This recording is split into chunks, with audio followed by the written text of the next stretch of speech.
Hello, my name is Annette Ellwood, and I am a member of the Living Word Outdoor Drama Board of Directors. I want to tell you about 18 of God's children who during their lives let their life shine through the living Word by letting others know of God's love for them revealed through Jesus Christ, are memorialized at the living Word in all of our hearts. All had strength of character and delighted in completing tasks God gave them, and in a myriad of ways they have enabled the living Word to continue because they were role models with unselfish dedication. At this time, we tell you about each of them, and you too will see how God combines many talents to do His work. We begin with June Elaine Armstrong, 1917 to 2020, met her Savior when she was 102 years old. June, not only a hairstylist at her own shop, but she worked at Brandhoover and Johnson Plumbing with her beloved husband Clark, one of the 12 original board members of the Living Word, for several years. June was a friendly and loving person to both adults and children as they enjoyed her presence. June and Clark attended the opening night of the Living Word in 1975, bringing many of their church members, the Disciples of Christ Church, with them as extras in the crowd scenes of the drama. Every year since 1975, their church would support our opening and closing nights. Clark played various disciple roles and helped lower Christ's cross. You could always find Clark during the moments he wasn't on the set, sitting close to June. They were an example of how loving and serving Christ would enrich your marriage. Married for 72 years, they raised 3 daughters and were revered as a couple by all who knew them. The last 7 years of June's life, she missed Clark desperately, but she gave others strength in her bereavement with her strong faith. She felt anew the living Word was a wonderful gift for the community of Cambridge. June Elaine Armstrong. Nancy Ann Ross Baker, 1935 to 2019. Nancy grew up being the all-American girl. She would tackle anything that came her way. Raised in Guernsey County, married William Baker, her high school sweetheart, and together in 1957, they provided a foundation that helped Southeastern Equipment grow and thrive, along with raising a son and daughter. Southeastern Equipment now sells heavy equipment to an international level with 18 locations in 4 states and employs more than 200 people. Nancy handled much of the real estate office and many businesses. Along with her studies in high school, she included showing cattle. A real cowgirl at heart, she excelled at riding horses, and throughout her life she continued riding and also was on many trail rides out west. Nancy and Bill became philanthropists early on in their marriage and continued to this day with significant donations along with the Living Word to Guernsey Health Systems and the Guernsey Health Foundation, William Baker Buckeye Trail Athletic Complex, Old Washington Methodist Church, and numerous others. Nancy was giving and a caring person, and she filled every day with purpose. Nancy Ross Baker. Beverly Ann Bell, 1953 to 2021. In Beverly's 35-year career as an educator in the Rolling Hills Local School District, she knew her students well enough to impact their lives as a teacher and coach. She facilitated the OWE program at Meadowbrook High School to place at-risk students in the workforce. Beverly was a sponsor for the Living Word and also invited performers to her beloved Cumberland United Methodist Church, which she encouraged her church to also become a sponsor. Beverly will be remembered not only by thousands of students, but by her dedication to her family, her Cumberland community, and advice for the Living Word pandemic plans. Beverly led and gave a purposeful life in her church community and career in education. Beverly Ann Bell. Richard H. Booksy, 1931 to 2021. In 2011, Dick and his wife of 61 years, Beatrice, an RN, loved by her friends and known as BB, were honored at the Ohio Governor's Mansion by the Ohio Department of Aging for their years of volunteer service to the Cambridge community. Dick graduated from Ohio State School of Engineering. Serving in the United States Army as a lieutenant, he achieved the rank of major in the Army Reserve. His long history of community service included leading Indian Guides, support of YMCA swim team, CHS band boosters, bringing outstanding performances for the Cambridge Concert Association, member of First United Methodist Church, where he was a Sunday school teacher and chancel choir member, OSU Alumni Club, raising funds for scholarship, Cambridge Tree Commission, Kiwanis, Guernsey County Republican Central Committee, Guernsey Lodge, 66 F&AM, Scottish Rite Valley of Cambridge, and Cambridge Shrine Club. As a past president, he was instrumental also as one of the directors of the Living Word. He also portrayed the role of King Herod for many years with perfection. With his bass voice, he was also superb on stage in degree work with Scottish Rite. Dick gave his all in every organization he touched, leaving a legacy for his 4 children and their families. He answered the call, "Go ye out into the world." Richard Booksy. Harold Eugene Burris, 1943-2020. Gene was a 1961 graduate of Cambridge High School and a loyal member of Christ United Methodist Church. Gene was so interested in the Living Word in the early years that he was one of the first fathers to bring his wife, whom we honored in memory in 2012, and their 3 young children to the drama. In fact, that's when we realized we needed to always have a playpen there for fathers and mothers who brought their young children to be in the drama. The 3 children grew up on the sets. Gene was employed by the Cambridge Water Department. He always had a positive attitude and would help wherever needed, on or off the sets. He was pleased the Living Word was here in Guernsey County, where his family could support it by being active cast members. It was a blessing to have children in the play with their parents who would be there with them. So that was one of our first families at the Living Word. Harold Eugene Burris. Reba V. Embry, 1926-2020. Reba and her husband owned and operated Embry Sheet Metal in Cambridge for over 36 years. Reba excelled as a secretary and became a volunteer in the Living Word office, always doing more than was needed after her husband Edward passed in 1990. She'd bring her small dog with her, and he'd stay close to the box office while Reba was selling tickets or taking on responsibilities. She was a little girl that had attended a one-room schoolhouse in Kansas, married, 4 children, flew many miles with her private pilot husband, traveled abroad as a widow, and still found time to visit the shut-ins at First United Methodist Church. Reba was a collector of Cambridge glass and donated many items of glass to our many auctions. Reba spent many late nights working in the Living Word office. Yes, she said she didn't have time for separate knee surgeries, so they were operated on at the same time. Reba was a gutsy woman. Her strong faith gave her the courage to handle whatever came her way. Reba Embry. Jerry Lee Fitzgerald, 1952-2019.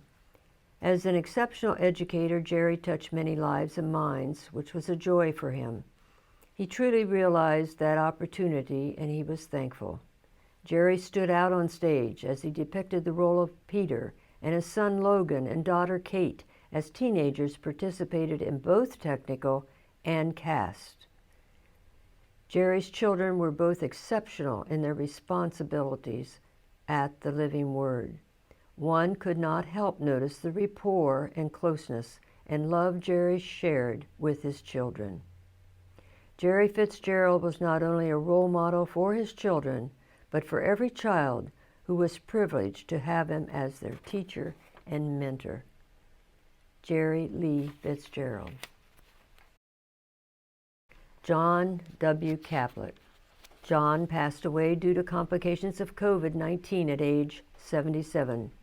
John was someone who extended a handshake to all and had an outpouring of love and compassion for others. As a dear friend to many, he desired the best for the community of Old Washington as its mayor, not only giving his own time in that job, but he was instrumental in raising funds for Buckeye Trail Athletic Complex. As president of Senecaville Senior Citizens, he helped raise funds for their levy.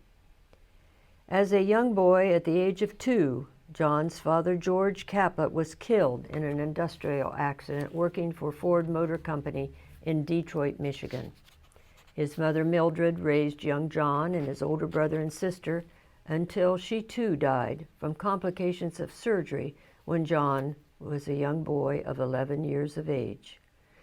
John's sister was of age to raise her brothers and taught them at young ages, that they would have to do odd jobs after school and during the summer to enable the 3 of them to be able to stay a family. After high school, John served in the United States Army from 1960 to 1962. He soon became owner of Caplet's Market and later Caplet's Marathon in Old Washington, Ohio. He served as an elder at Old Washington Presbyterian Church, where his wife continues to this day as the church organist. John and Pat were sponsors of the Living Word when John contributed many items from his store and Pat served on the auction committee. One of their first dates was John taking Pat to the amphitheater to see the drama. Married for 35 years, John is survived by a daughter, and he is preceded in death by a deceased son. John's siblings, who loved him so much, George and Sophia, also survive him. John Caplet, a man close to God, held in high esteem by a community he cherished. John Caplet. Linwewe Batista Maximo, 1940-2019. Born in the Philippines, Lily, as she was called, married Dr. Zozito Maximo. She received her nursing degree in Manila and pursued her career in Steubenville, Ohio, and Charleston, West Virginia, before moving to Cambridge in 1973. In 1989, Lily opened her own store named Max Bazaar. The Living Word was grateful for many unusual, beautiful items she contributed to our auctions. She'd say, "Take whatever you think that the auction will sell the best." "Wait a minute, I ordered something special for you this year." She also helped other fundraisers such as St. Benedict's Church, where she was a member, and their St. Benedict's School, Guernsey Catholic High School, and also Cambridge City Schools, and was recognized by Tri-State Filipino American Association for 18 years of service. Lily didn't wear Christianity on her sleeve. Lily was a Christian woman. She did good works to many people that people will never know. She treated people with many kindnesses, especially people who couldn't do anything for her. She knew true obedience to God.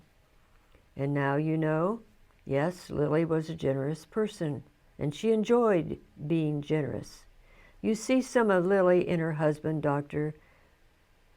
Zozimo, and her sons, 2 doctors, Dr. Frank and Dr. Cliff, and that same generous in her daughter, Lerma, and her son, Jay. Smiles, they all smile, and the compassion they show others as they care for their patients and go about their daily lives. How blessed our community for Lily's spirit and seeing it pass on through her loved ones. Linwewe, known as Lily, Batista Maximo. Dwayne E. McDonald, Sr., 1934-2021. Dwayne was a unique man who will be missed. He often said the most important things in life are family, faith, and friends. He and his wife were the parents of 3 children. Dwayne served in the United States Naval Reserve for 8 years and was an insurance adjuster and printer at Southeastern Printing and refereed high school football for 30 years. After Dwayne's wife, Gary Lou, passed, he began stepping into speaking roles at the Living Word. Dwayne had a deep speaking voice and portrayed a priest in the cast. He was a solid performer on stage. A faithful member of First Methodist Church in Cambridge, his deep bass voice filled the choir loft, and he read scriptures to the congregation. He had a real passion for musicals, and this was also in CPAC. He was so enjoyed by his audiences. With so much talent, Living Word was pleased to have an accomplished actor as Dwayne, who has now moved on to his heavenly choir. Sue A. Milligan, 1949-2019. Sue, aged 70, was the daughter of the late Charles and Jean Milligan, who were supporters of the Living Word from its beginning. Sue was a loyal member of First United Methodist Church, a hairstylist, and served as a deputy clerk and also a jury clerk for the Common Pleas Court of Guernsey County. She was a lifetime member of Castle Station Volunteer Fire Department as an EMT, a member of Guernsey Chapter number 211 Eastern Star. Sue was a very capable person in all walks of life with an admirable work ethic, and she had a special sweetness about her that expressed God's love for her fellow men. She many times came during performances as an extra in the cast. Sue leaves her husband Jack, daughter Stephanie, and 2 stepsons and their families. Her brother David Milligan, now retired from the High Department of Corrections, is presently serving in his 3rd year as president of Living Word Board of Trustees. Sue continued her love for the Living Word by her presence, just as her parents had at the beginning of the Living Word outdoor drama. Sue Milligan. Harold K. Newhart, 1943-2020.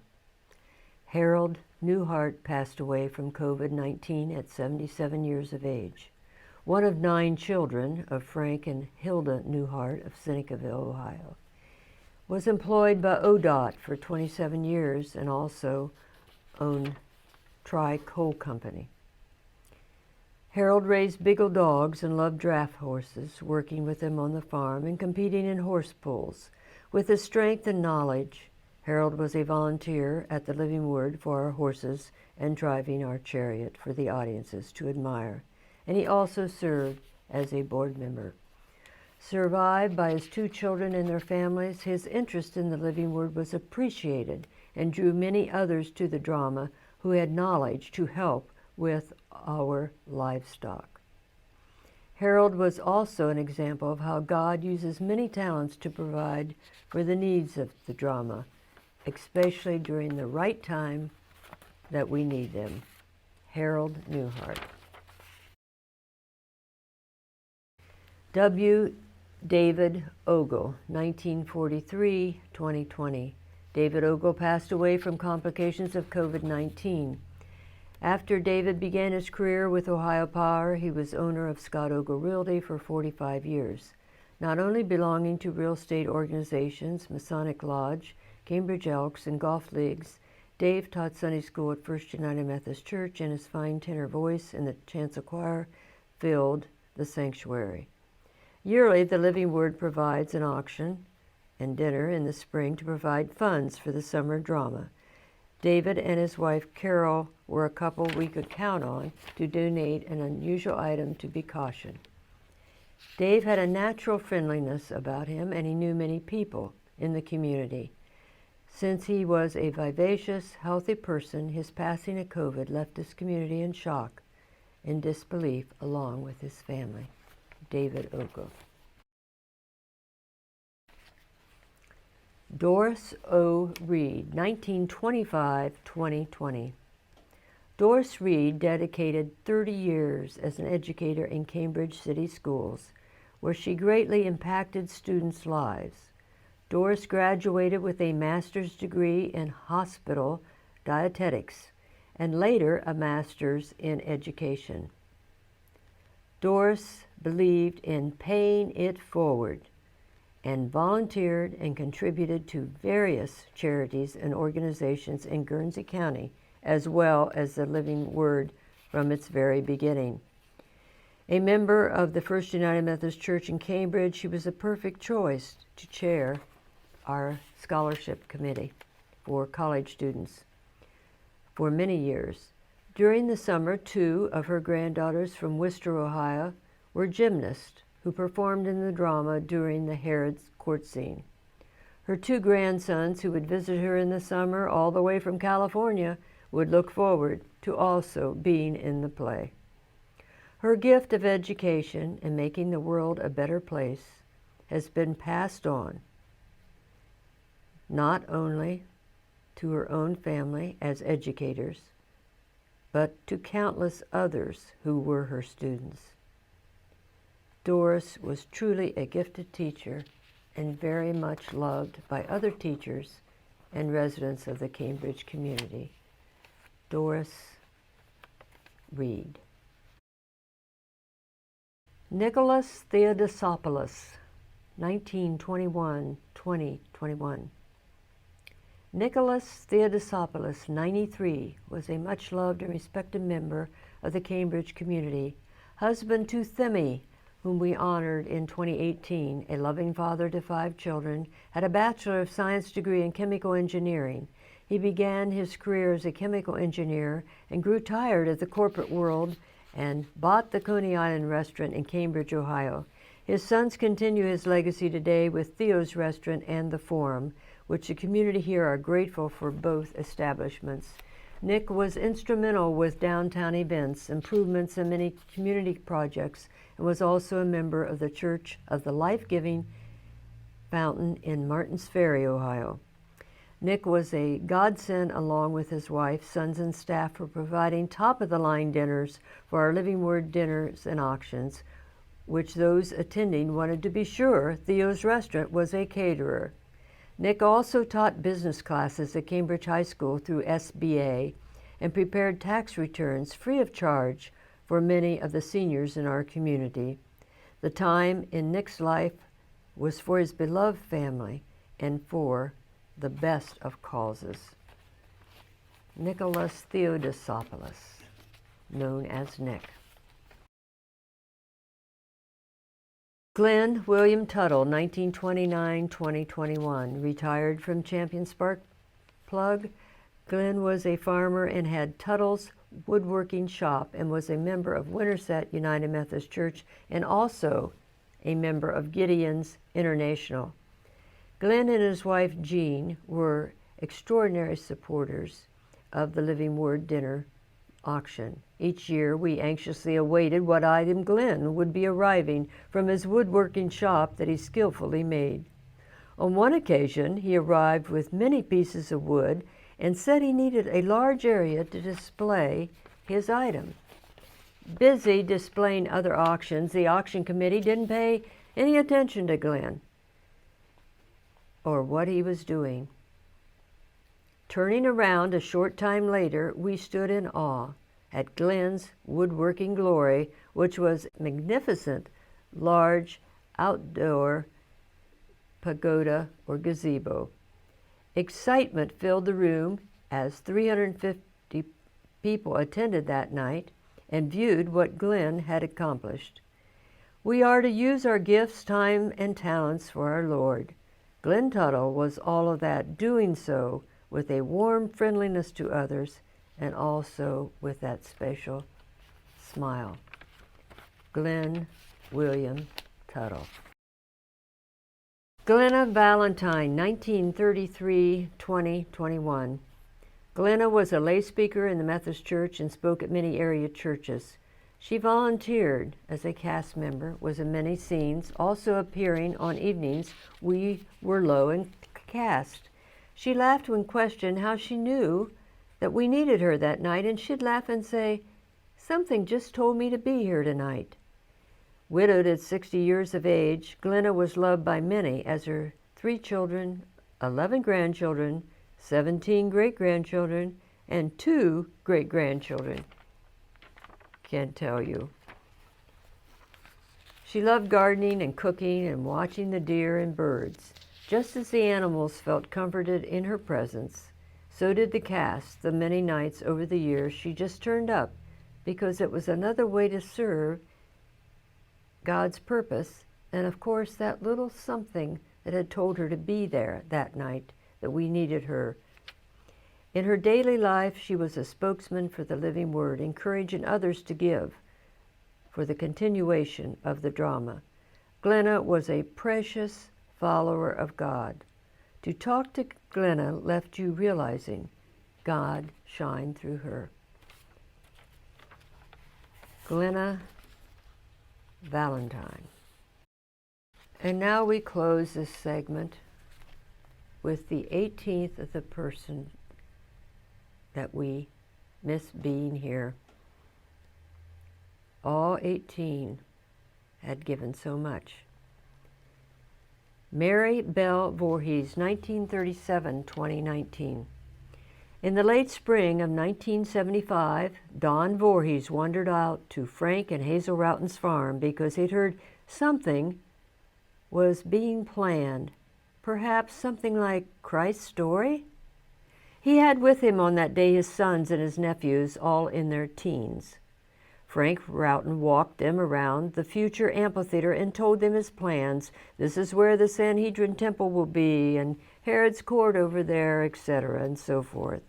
On leaving the site, Don asked his sons and nephews, "Well, what'd you boys think of that?" One of his sons replied, "Well, Dad, there's nothing there." Don replied, "That's right, boys, but there's going to be, and we are going to help and make sure there is something there." They would be among the first to see the 3 temporary platforms erected, the Julius Caesar statue on the middle stage, along and plus in their endeavors, absorbing the Christian atmosphere of being near Frank and Hazel Roughton and their family. Mary Bell, Don's wife, would eventually portray Claudia with her husband Don beside her as the Roman centurion.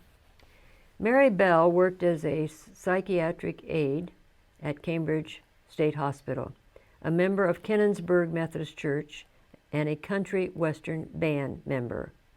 But in 1974, 1 year before the opening of the drama in 1975, she became a Christian and began performing gospel music. So being in front of an audience was natural for her.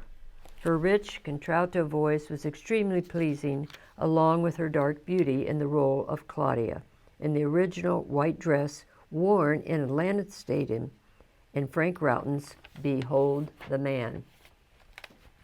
The sons and nephews, now in their 40s and 50s, spoke to me recently at the funeral of Mary Bell about their early days helping and performing at the Living Word.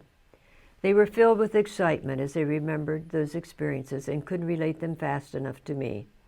As they talked, I turned around and looked at the casket of Mary Bell's and marveled at how she truly passed her goodness on. My heart was strangely warmed at that moment, and most of all, so were her nephews. There are 18 new stars, and they will be shining over the Living Word outdoor this summer as we perform the months of August and September. To God be their glory.